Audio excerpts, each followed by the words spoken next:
Okay, welcome everybody. We're going to get started. I'm sorry, I know last week we said that we were not going to have a class today, but I didn't realize that we were making our Lag BaOmer bonfire starting tomorrow night as opposed to tonight. So, in any case, we're here now, and we're going to make it happen, and Eretz Hashem will continue next week, and onward and onward and upward. So, it's Lag BaOmer, starting in a few minutes probably. In about 10 minutes from now. And of course, we're not going to talk too much about Reb Shimon Bar Yochai, but Reb Shimon was the one who revealed to us the entire Torah of the Zohar HaKadosh, the first major revealer of Kabbalah, of the secret, deeper wisdom of the Torah. And really, people can argue about what it is Chassidus, and what Torah of Rabbi Nachman for sure, and where it comes from, and exactly how to define Hasidic thought. It's like a whole topic, right? Academics speak about it and everything.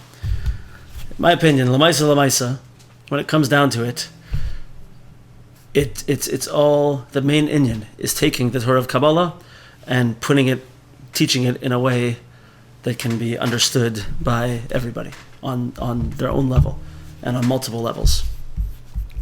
So everything that we have, I always say this, everything that we have in the deeper wisdom, in the Torah of Chassidus, and certainly in Kabbalah, everything that we have, we owe to Rabbi Shimon.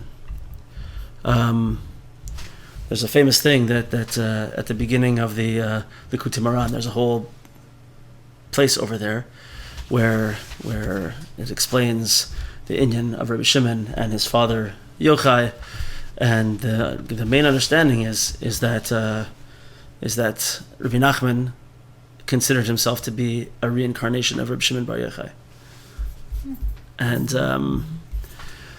and of five big souls that went all through the Jewish people, ending off with Rabbi Nachman, starting with Moshe Rabbeinu and ending up with Rabbi Nachman, and so Rabbi Nachman has a particular deep connection with Rabbi Shimon. And you see in Rabbi Nachman's Torah, constantly the Zohar is being quoted all the time. Whether it's the Zohar or the Tikkunei Zohar, it's always there, because it's that deep aspect of the Torah. It's that hidden part of the Torah that the tzaddikim revealed to us, which was first revealed by Reb Shimon.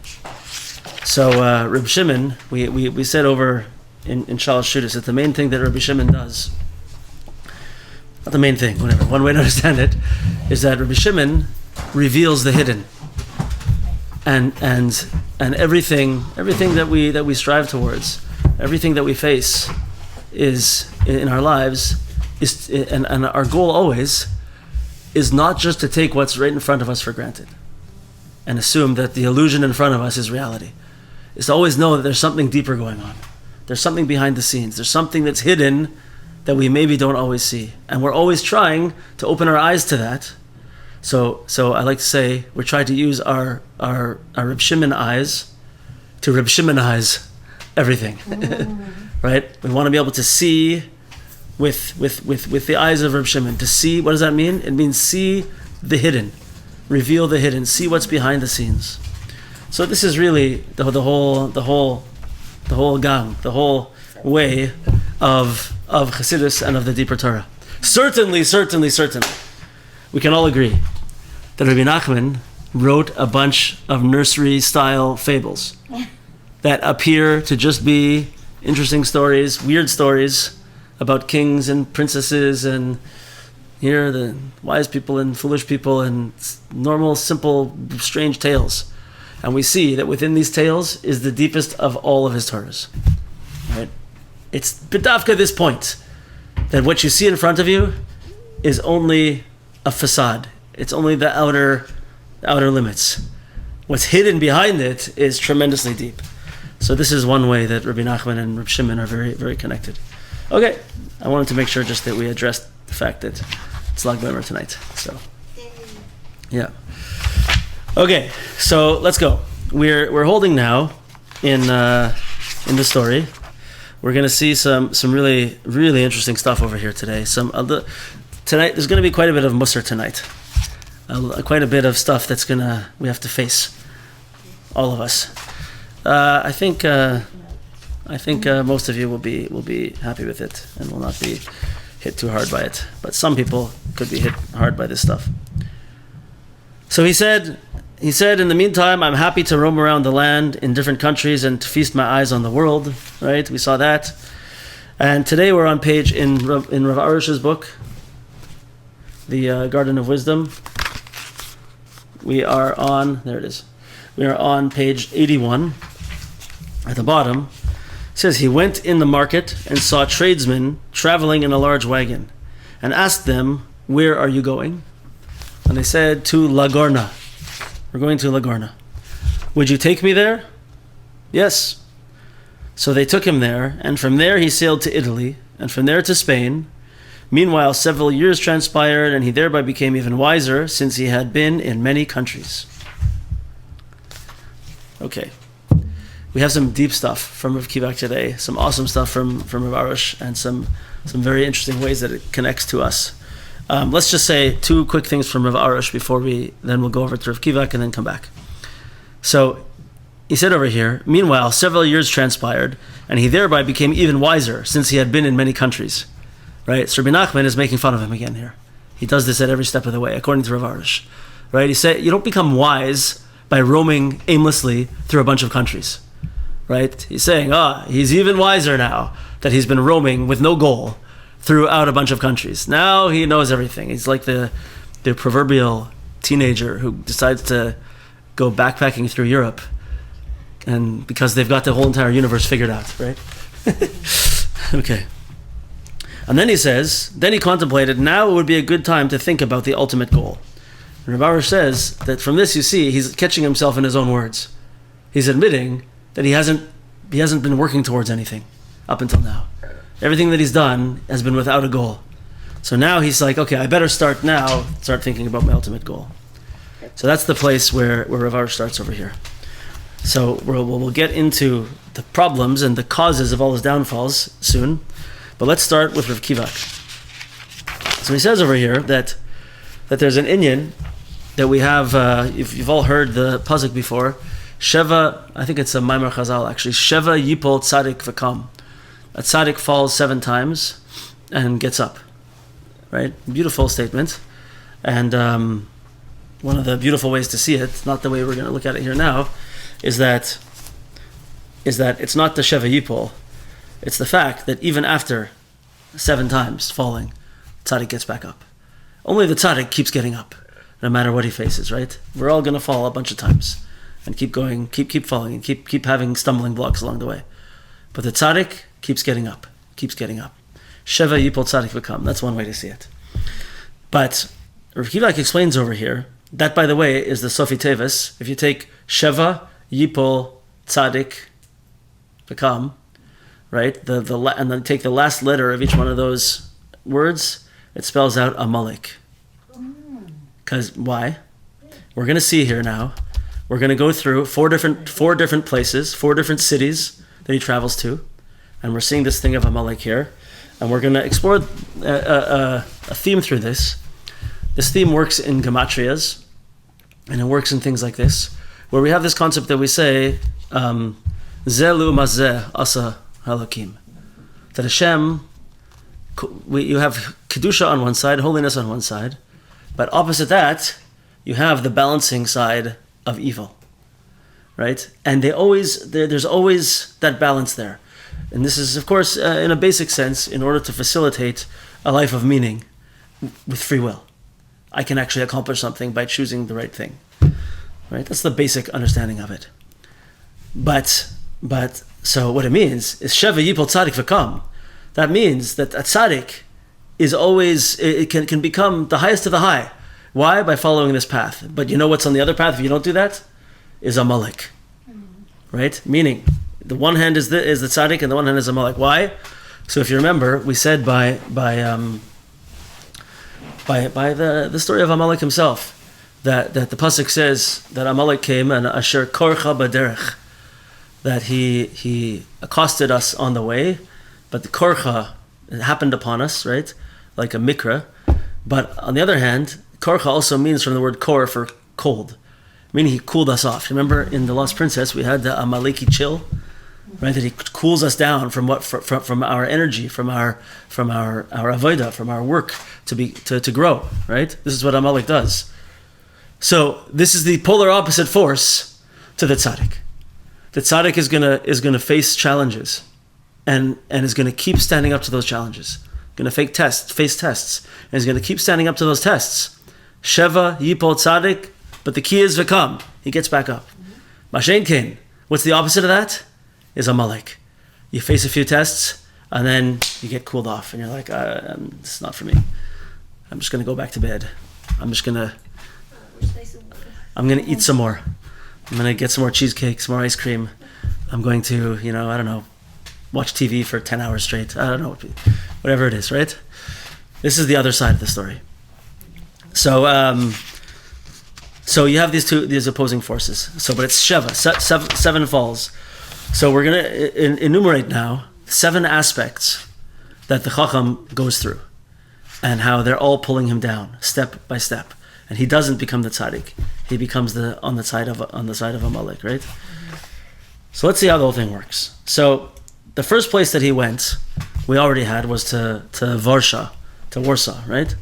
And we knew that Warsaw was this inyan of clarity and truth and sharpness. That's the Poland is known for. He brings in a few places here that Poland is known for. There's a few words like to be a Warszanik was to be someone who was very sharp and intellectual. And I think he says that the Hasidim that came from these parts of Poland were not just the simple Emunah type of simple people Hasidim. They were like the ones that had to be really intellectual and sharp, right? I think I can't remember which ones he said came from there, but that's the Indian of Poland, right? So Warsaw, that's the first place he went. So that was the first klipa. The next klipa, now he goes to this place called Lagorna. That's where we're at now, right? So Lagorna, what's the story over here? He says in an earlier place that Lagorna, the letters of Lagorna are lo, gar, na. Gar means really in a sense it means like I'm just dwelling here. I'm here. I'm not here permanently. I'm just here a little bit. So he's like, lo gar, I'm not only here temporarily. He says, no. I'm in the world. I'm an olam hazeh person. I'm never gonna die. I'm invincible. I'm staying here forever in Olam Hazeh. This is my only focus, is the world that's in front of me, this world, right? And all of its pleasures and all of its pulls and drives and all these things, right? So Lagorna really refers to, he says over here, I'll read it out here. L'chein nasa leLagorna lehisgashem b'Schweiz. So I think it's in Switzerland or Sweden maybe. Schweiz? It's one of those two. Forgive me. Yeah, Switzerland is the chocolate place, right? Yeah, Switzerland. Liyad beside the mountains, Shorish HaKlipos, Lagorna b'gematria Eretz. And Lagorna, the word, is the gematria of Eretz, which means the earth. Why? Because it's the pull of earthly things, is what he experienced over here.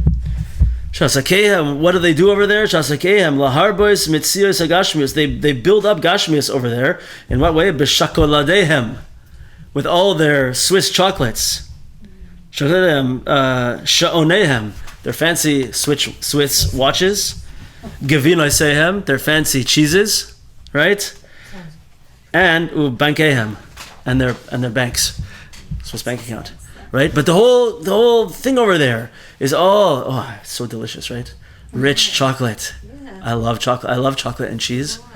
Oh my gosh. I'm a dairy person. I've good chocolate and good proper cheese. Oh, it's fantastic. See what it's got a hold of me over here. So this is where he went over there, and in this place, this is the klipa that he faced, right? And he ate it up, literally. He mamash became part of this place. This is where he went.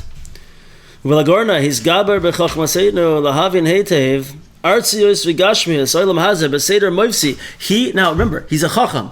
Really, he has intellectual prowess. He has a powerful mind. So not only did he go there, like I might, and enjoy the chocolate and the cheese, but he made a whole asik out of it.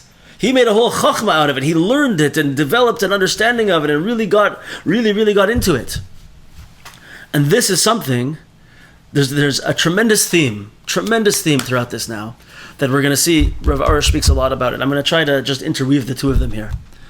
But Rav Arush says in all these places that if a person doesn't take time to step back and look at themselves and always be looking for truth, which we're going to speak about, and just gets pulled into these things, you get pulled off track, right? And it's not only if you get, so I'm thinking in my mind here the whole time about this whole trend of foodies, right? People are foodies, you know this thing? A foodie, right?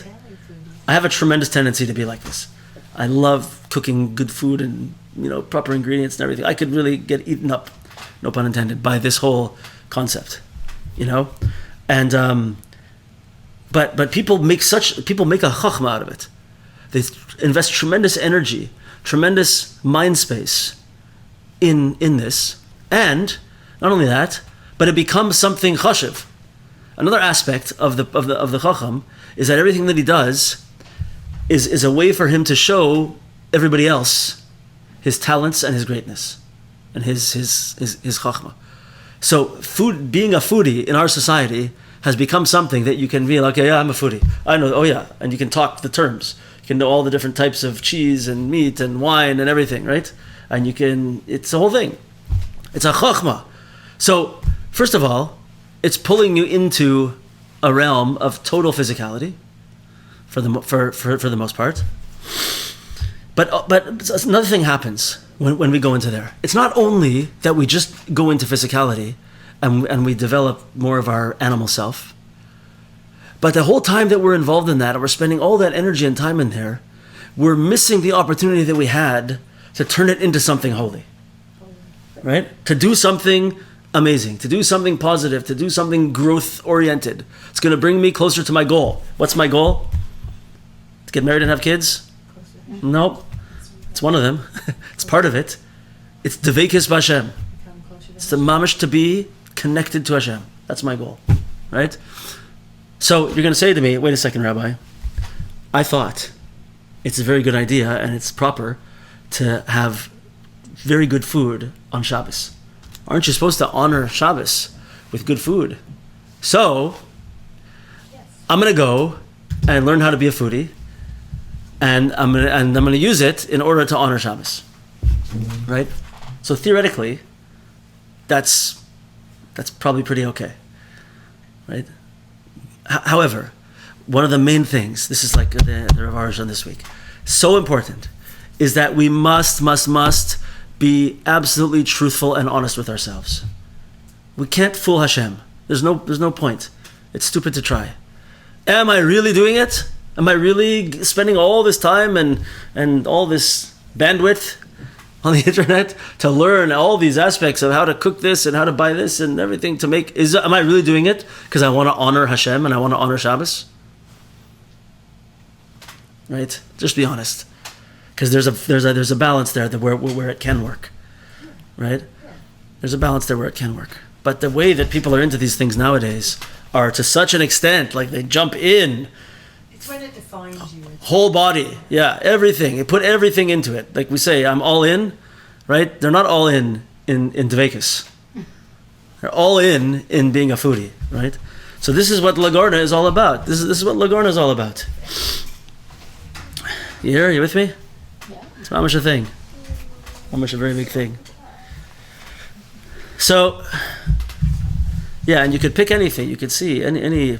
This could be something to do with hobbies, right? You could say to yourself, these are important also. You could say to yourself, you know what? I'm a little. I'm having I'm mentally overwhelmed, emotionally, psychologically overwhelmed. Things are hard for me. I need something.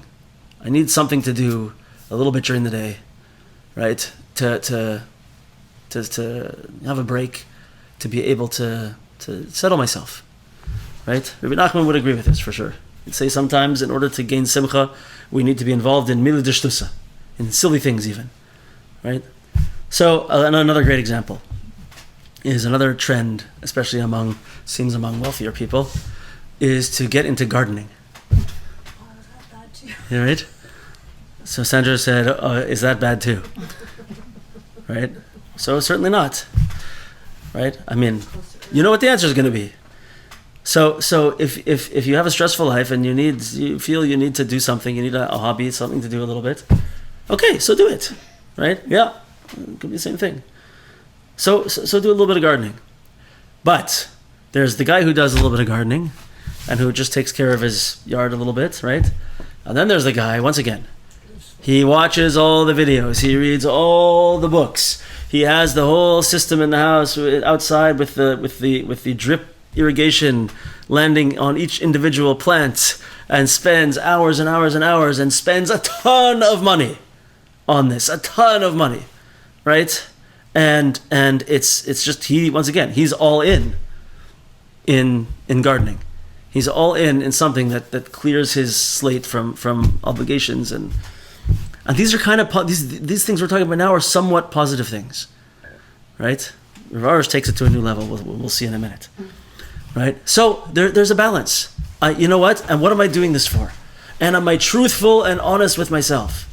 The Chochom just becomes a great foodie, and then goes and becomes an amazing gardener and learns all the things, and that's all he's doing. Mashen Kain. If I'm able to say, you know what, I'm stressed, I'm overwhelmed, I need to go outside right now and just work in the yard a little bit. And that's going to give me the Yishuv Hadas. It's going to settle my mind. So now I can go and get back on track. I can work towards my ultimate goal with all the good things I'm trying to do in my life. The ultimate goal of Devekis, through giving time to my family, giving time to learning, giving time to chesed, giving time to all these things. Yeah, I need a break, okay, but then I'm going to get back on track. Oh, that's fine. That's fantastic, right? But the Chochom is not doing that. He's all in the wrong way. So then he goes from there. Misham hiflig leItalia. From there he hiflig leItalia. What does hiflig mean? Hiflig, what? Fled? Yeah, it has a connotation of like flying away, like really far, right? So Misham hiflig leItalia. He didn't just go. It's the only one he says that by. What's the idea over there? Because so Italia over there is a place that is the gematria of Italia is nun, meaning nun. It's 50, meaning nun shari bina, the 50 levels of understanding. He says makomer shel Esav ish seir. It's the place of Esav. Esav is Rome and this place of tremendous beauty and intellect, right? So she'Esav hasagasai oimed gavoya meYaakov Avinu. Ki besaaris de hadikna v'lachein roishay b'maras hamachpelah. Esav, this is from the deeper Torah. Esav was able to get a higher level of perception than Yaakov Avinu even. This was his. He had a tremendous level of perception. He was able to perceive the hairs of the supernal beard. Okay? We're talking Kabbalah now. You know what it means? That's okay. And therefore, Esav's head is buried in Maras Machpelah. Right? Everybody knows, all the kids know this story. He's got head cut off and rolled into the Maras Machpelah. Why his head? There's a few explanations why, but the Kabbalistic deep one is because his head was his top thing. He was able to have high perceptions of the Kabbalistic universes of Hashem somehow. Don't ask me why.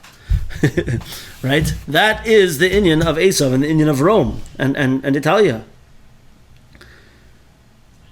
So,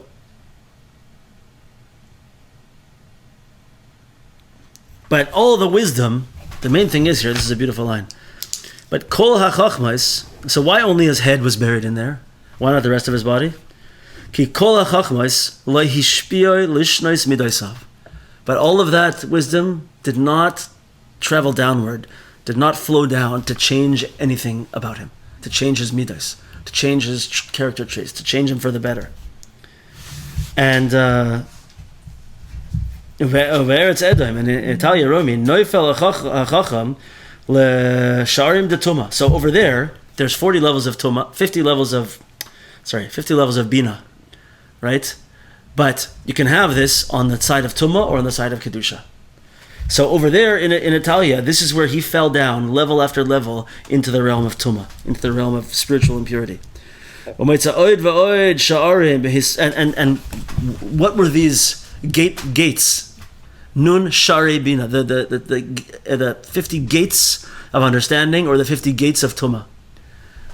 He went through one gate after the other, and every gate was a new Hisrachakus me'akadusha u'mehashkacha. Every gate he went through, he removed himself from holiness, from kedusha, and from hashkacha. What's hashkacha? Is seeing the hand of Hashem in the world, being able to see, like we said today about Reb Shimon, being able to see behind the curtain how everything is really coming from Hashem. Every step he went, every new chachma he got himself into in Italy, he moved farther away from Hashem and farther away from seeing the hand of Hashem and godliness in the world, right? And so this is it's the same thing that I was saying before. I believe this to be a very important point of this whole thing, is that we sometimes think that what's the harm?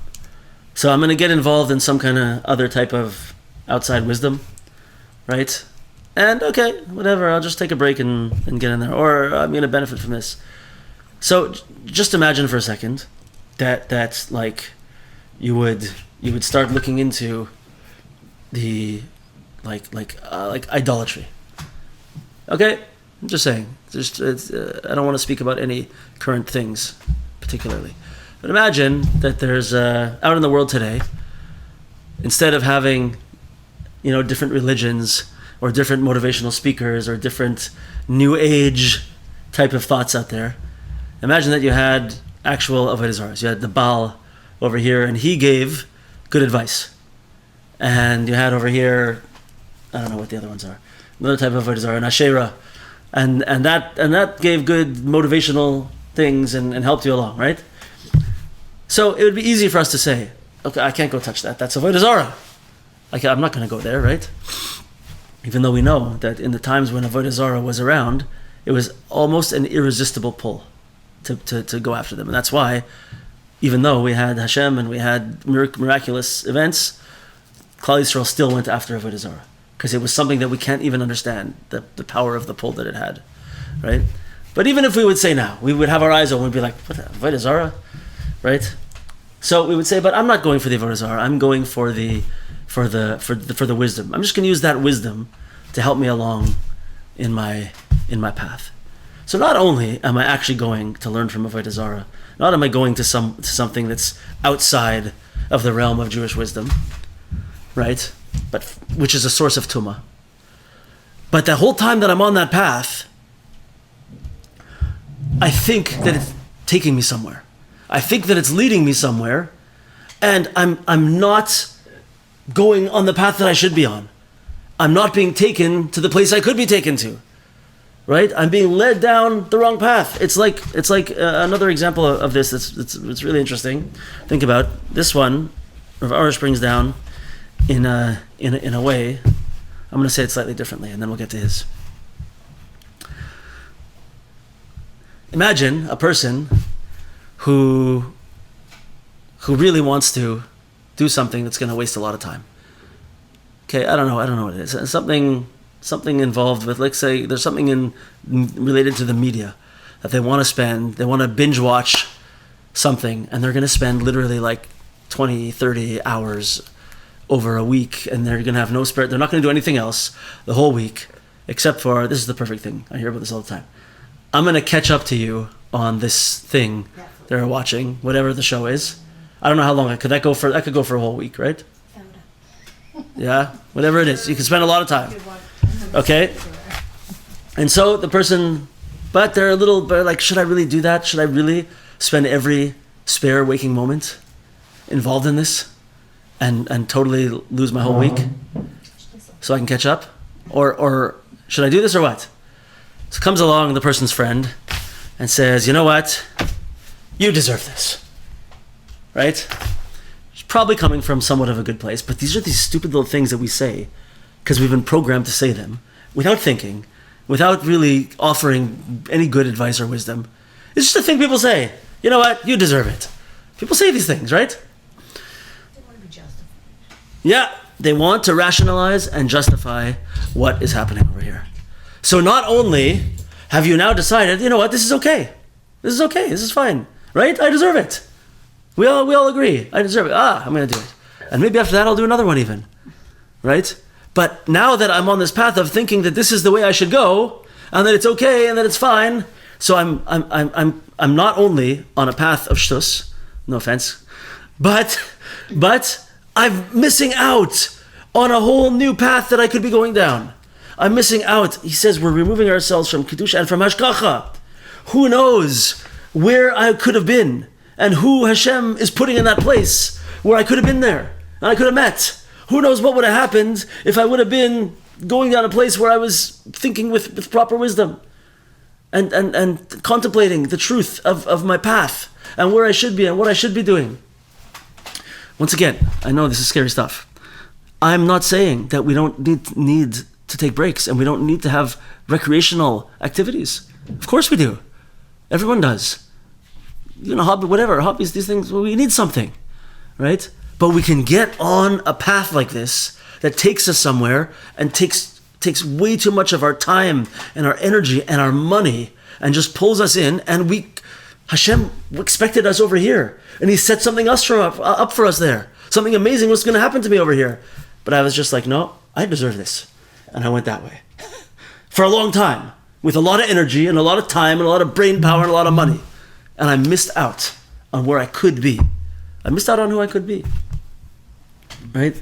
So this is the Indian over here of getting deeper and deeper involved into, it could be other wisdoms, it could be other things like this. And I just pulled myself off into a realm where there's no point. Right? I think Rav Arush says in his book, because he's from Eretz Yisrael, obviously, and there's a common thing that people who were in the army, right? It's not an easy experience.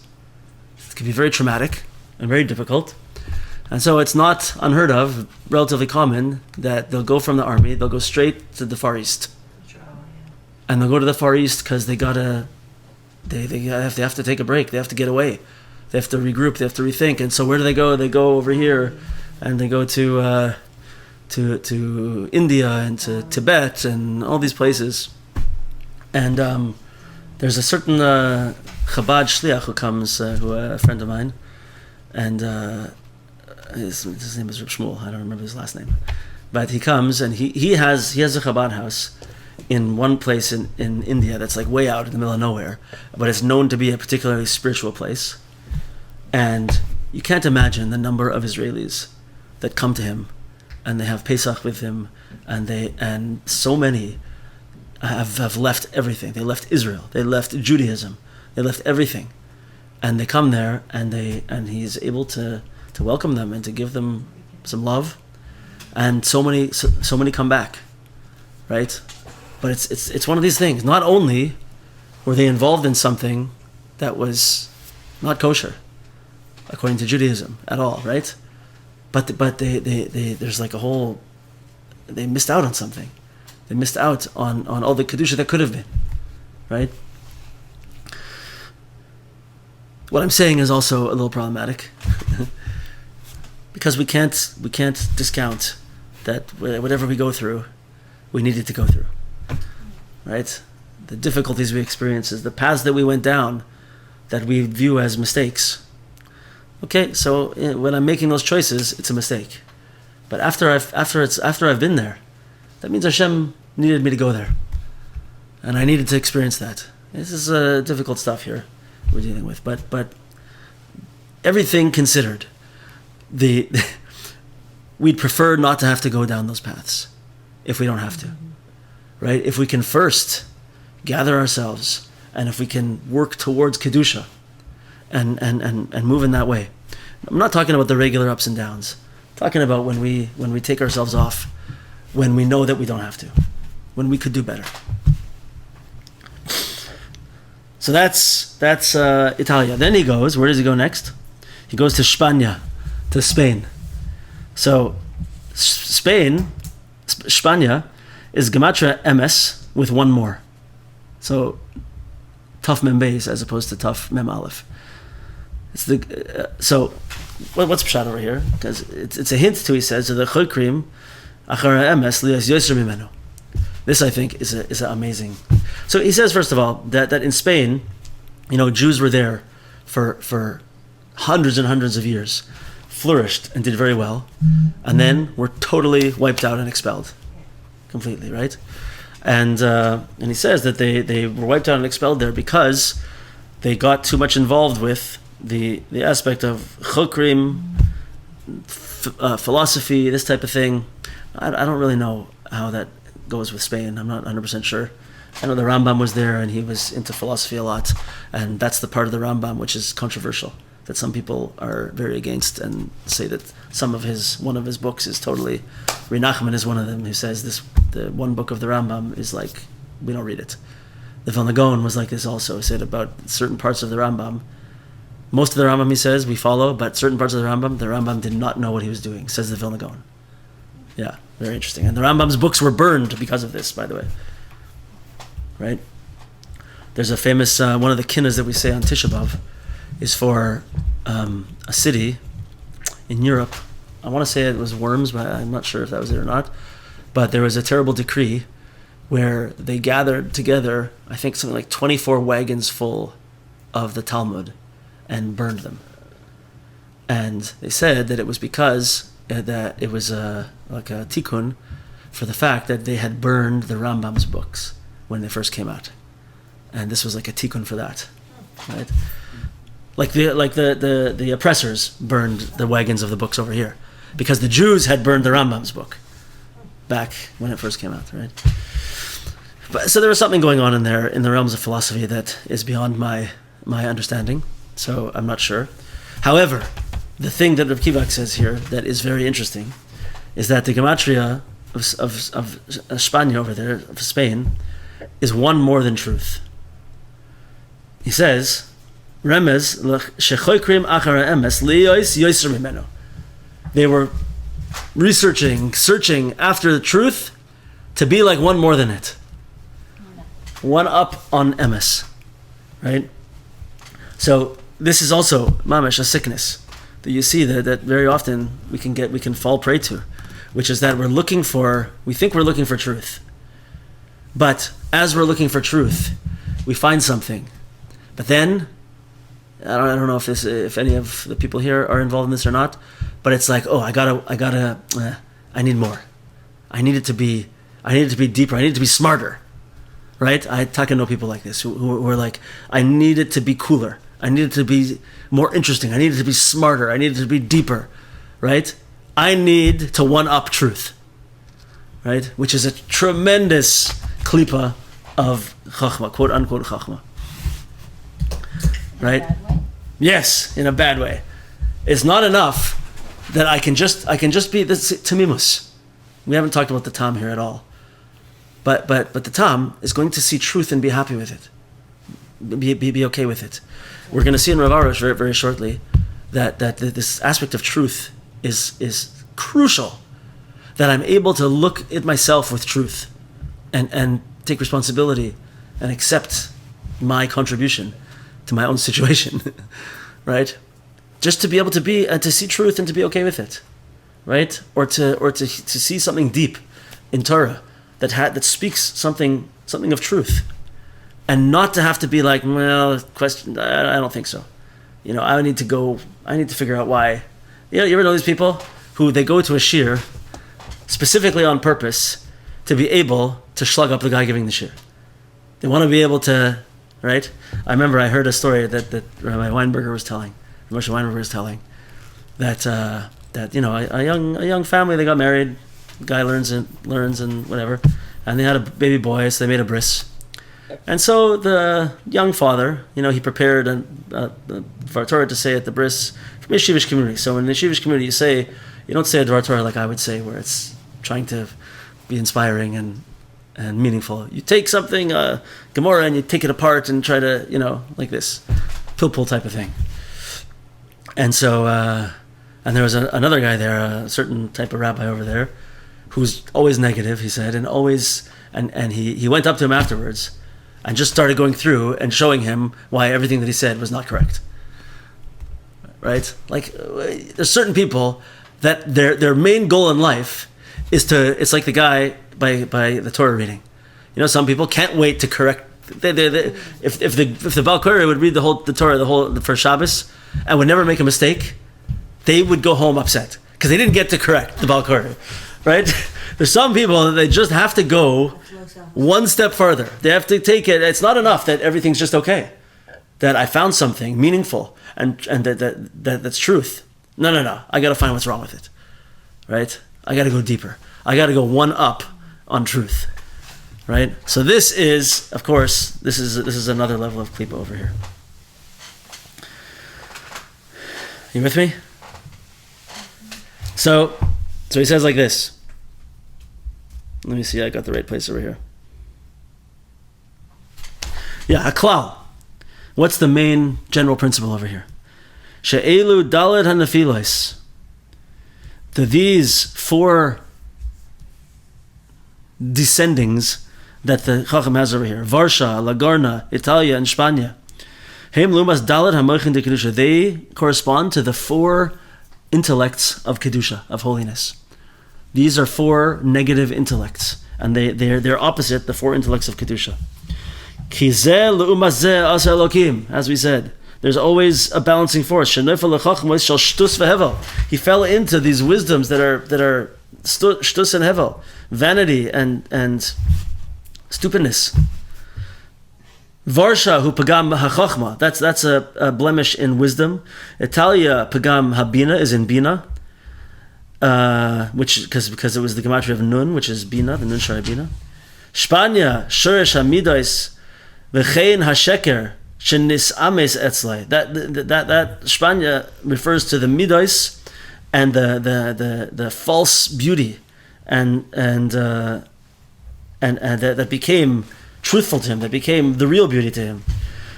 Ad shekol minei chein nimshachim misham, until he only was able to see false beauty in the world.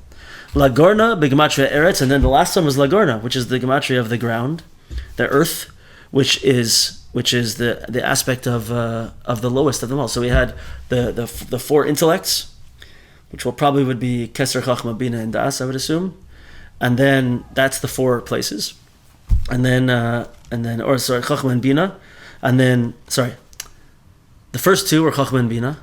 Then he says that Spania was the Midas, which I assume is the 7 Midas, and then Lagorna is the Aretz, which is the bottom one, which I assume would be the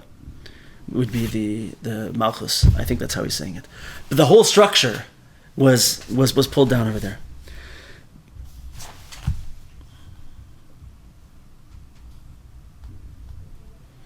Yeah, something like that. Okay. The Tamsitz kol hachachma is sheba'olam hu shemavakesh livnois yeshus la'atzmai shekulam yadu mimenu berash gadol v'chein le'nasa isha sham b'mekaymai. Okay, this is the gold over here. This is one of the main points. We're trying to make points to define the Chochom. This is one of the main ones. We said it a little bit earlier. The outcome of all of his wisdoms, everything that he's trying to do over here, what's the purpose and the outcome of it all? Is to build his own yishus, his own self, to build himself up, not in a holy way. Shekulam yedu imenu, that everyone should know of my wisdom. Berash gado, with tremendous noise. Everyone should see me. Everyone should know me. I'm only learning all this wisdom so that I can become something that everybody can see. Ego for sure. This is what all of these wisdoms are about, right?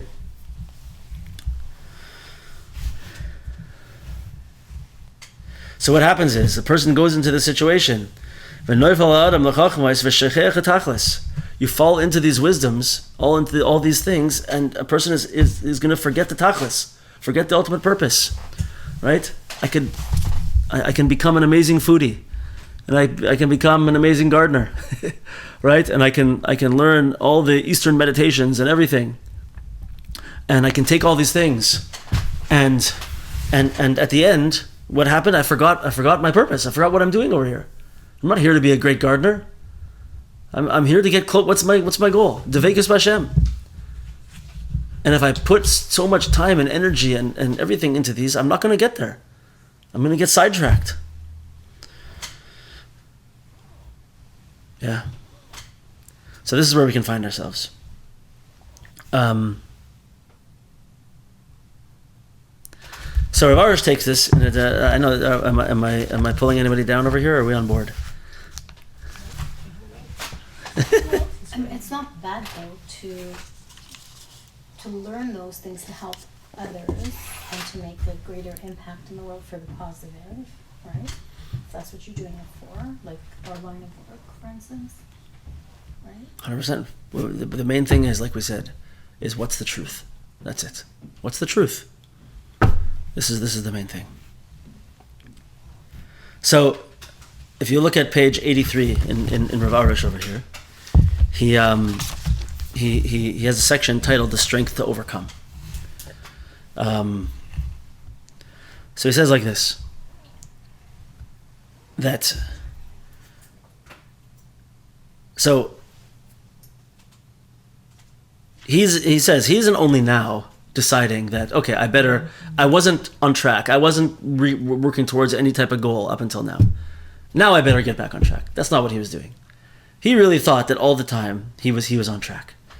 But he says, but as with every other lust and bodily urge, he didn't have the inner strength and willpower to overcome such temptations. So meanwhile, he rationalized that whatever he was doing was proper, despite the fact that deep down he wasn't satisfied and knew he was wrong. Right?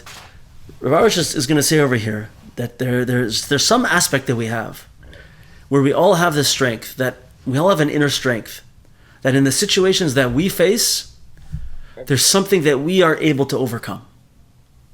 We're not all the same, and some of us maybe have more strength than others and can handle different situations than other people can. But Rav Arush is taking us to task. He's saying, don't rationalize. You have something that you can do, things that you can overcome, right? And if you choose not to do it, you're going to rationalize it away. And you're going to decide that really what I was doing was proper and it had a purpose. So he says, the Gemara teaches us that no one can overcome his own evil inclination without Hashem's help. The only way to do it is through, he says, is to pray profusely. This is a big aspect of Rav Arush's book, is the importance of hisbodedus, daily self-examination, and tons of prayer. So he says like this, he brings the examples of, he's going to bring addictions. So some people may frown upon using addiction as examples over here, but he's going to use drug addictions and then go down to other things also. So he says, drug addicts know that they are doing damage to themselves, yet they continue. So many spend phenomenal sums of money on their habit, even at the expense of home and family, and often end up dying of overdose or suicide. Right? They simply lack the will to overcome the self-imposed slavery. But I'll never forget, I remember many years ago, I heard a talk from Rabbi Tatz, Rabbi Kiva Tatz, where he was talking about, I think it was a talk about free will. But he was saying how he met a person at one point. Rabbi Tatz is a doctor, also like a medical doctor. And he was in a hospital, and there was a guy who was wheelchair bound and with tremendous, terrible emphysema because he was a lifelong smoker. Right? And he had to have an oxygen thing all the time. And he sees him outside the hospital with the oxygen, with everything, with a cigarette. And he's like, the guy knows, right? A few months later, he came back, and the guy was missing a leg. He lost a leg because of the lack of circulation and everything that was, and he's still outside with a cigarette. He knows, but he didn't have the ability, the strength to be able to overcome it at that point. Yeah. He says other times, nowadays there's a tremendous problem with the ridiculous addiction to pornography. Not only do their income and marriage suffer, but they become virtually insane, living in a mode of denial and self-destruction. Listen to this. They corrupt themselves, taking the most beautiful connection between a man and woman and turning it into filth. Right? And what does such a person think? Justification. Oh, everybody does it. Everybody, it's men. Men are men, right? Boys are boys. People say these things. How many wrongs have been ignored by saying boys will be boys? Right? Yeah. Those addicted to money, spending 19 hours a day running after an additional dollar, testify that their lives are void of any life. We have to know this famous statement, are we working to live or are we living to work? I first heard this from Rabbi Noach Weinberg from Esha Torah. Famous thing he used to say. Or he said it also by eating.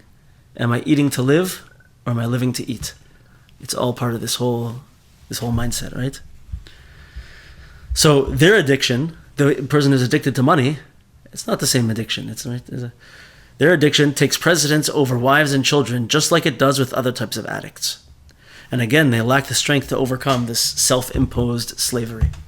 He keeps saying these words, self-imposed slavery. So, I know Rabbi Arush has met with thousands and thousands of people, and he knows the power of addiction. And he knows that it's not something that I can just stop. It's just not. So what's he saying? Is he just saying you guys are all bad people and right? That's not what he's saying.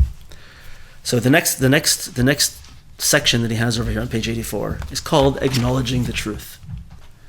And here he says the main thing that we have to do, people fail to overcome addictions because they lack the necessary self-composure to meet the truth face to face. Just stand up first and say the truth. Acknowledging that there's a problem is already a good part of the solution. That's a famous statement, right? So he says, we now see the importance of daily self-assessment. A person must constantly ask himself, what's true? While assessing his current actions in light of the truth. If the addict would do so, he would say, my actions are incompatible with the truth. He would say, it's not right. Justification and rationalization is like we saw in Rav Kivak. What does it do? It just covers up the truth. And it sends you down a completely separate path of the path that you should be on. Just not ignoring the truth, just not lying to myself will keep me on a path that I'm working towards Geula. I'm working towards Dvekis. Even if it's a long path. Even if it's someone who's a tremendous addict, who's in the lowest of the low. As long as they don't veer off of that path of truth, they're on a path, right? And things can start to open up. We whenever we've talked about Hisbodedus and learned Torah Nun Beis in the Likutei Moharan, Torah 52, over there, Rabbi Nachman says there's a few ingredients that are absolutely necessary in Hisbodedus, and one of them is truth. Meaning it's not that you can't lie to Hashem, or that it's stupid to lie to Hashem, which it is, because what are you doing? What are you trying to do, right? But it's this thing that is so powerful to me, is that if I'm lying when I'm talking to Hashem, if I'm lying when I'm thinking about my own personal actions and my own personal path, I'm just covering up everything that I'm doing. I'm covering up any possibility that I have to move in the right direction. I'm ignoring it. I'm just ignoring it. And if I don't uncover it, I can't understand what I need to do and how I can't see the path to move forward if I'm covering it up all the time. And that's what we do when we rationalize and when we justify our actions and our behaviors, right? So we're all going to make mistakes. We're all going to have addictions in whatever level we have them, right? We're all going to have these things that we can't hold. We're not perfect. We're all pulled down into these things that we can't stop for whatever reason. But the way to start down that path is just say, yes, that's me. I have a problem.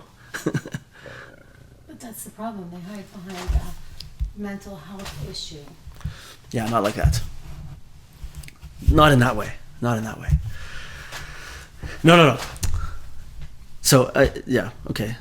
Vered's bringing up a very good point. Sometimes you don't know what you don't know. You know what? No, Let's save that. Let's save that. for the end, because I'm on board with you with that, right? Right. But this is it's so important. If I would understand what I'm doing to myself, I can begin to move forward from it. Daily self-assessment and clarifying the truth are prerequisites for living a good and satisfying life. Otherwise, we waste valuable time and energy while reaching wrong destinations. Right? Like imagine, I'm making this up on the fly, right? Oh, he brings an example. Imagine spending $800 to get on an airplane. You ask the pilot if he's flying to Miami or Los Angeles. And he shrugs his shoulders and says, I don't know. It sounds stupid, right? It sounds ridiculous. He says at the bottom of page 85. But it's ridiculous to think that someone would get into a plane and not be sure where they're going, right? It's like I was just imagining in my mind, if you're walking together with somebody and you're trying to go somewhere, and they say, let's go this way, and so you start going that way, and then they say, well, I'm not sure if it's this way. I think I see something over there, and they're like, don't worry about it. We're already on our path over here. It's fine. We'll eventually get there. But I think I see over there. That's where we're supposed to be. I don't want to see over there.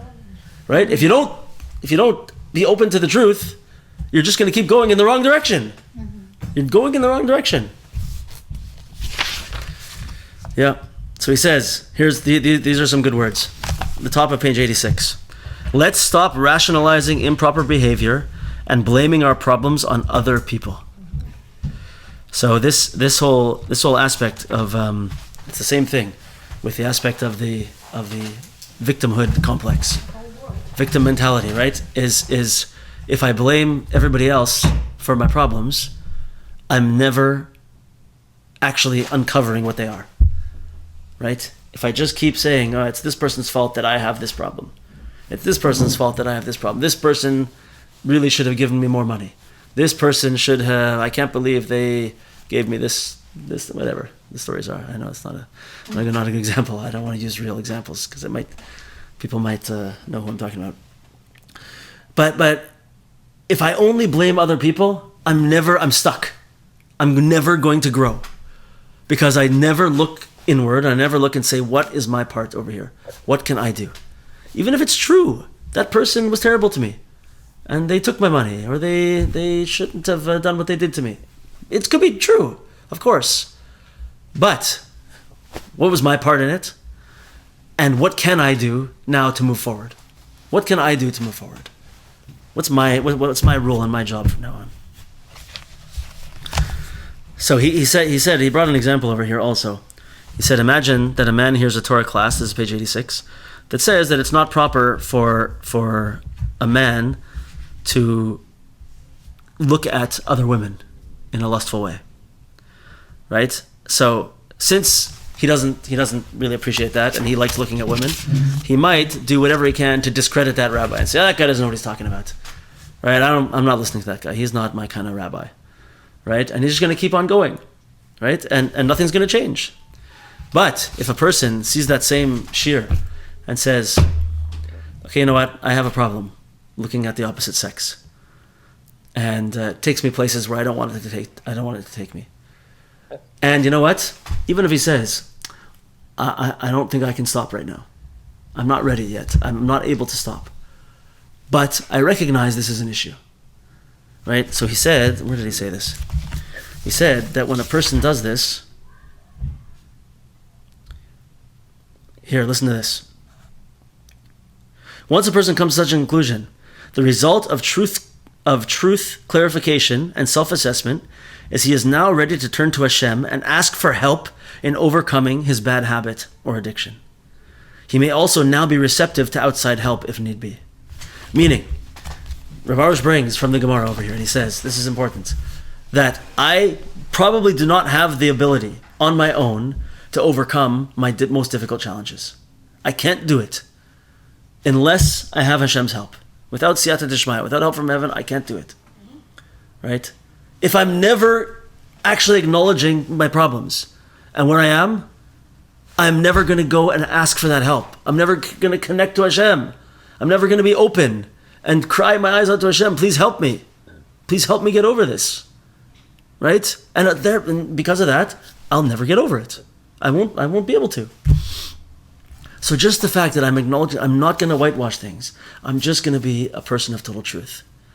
Now I'll be able to move forward. I'll be able to, maybe it's millistep by millistep. Is that a word? Little step by little step, right? I'm going to baby steps forward, but I'm going to be able to do it. So I have this thing in this realm that I think is tremendously important. We have a pasuk in the Torah that says, "Midvar sheker tirchak." We should always distance ourselves from lies, right? And it doesn't say over there. Happens to be there are certain places where we need to tell a little white lie, and it's positive and it's important.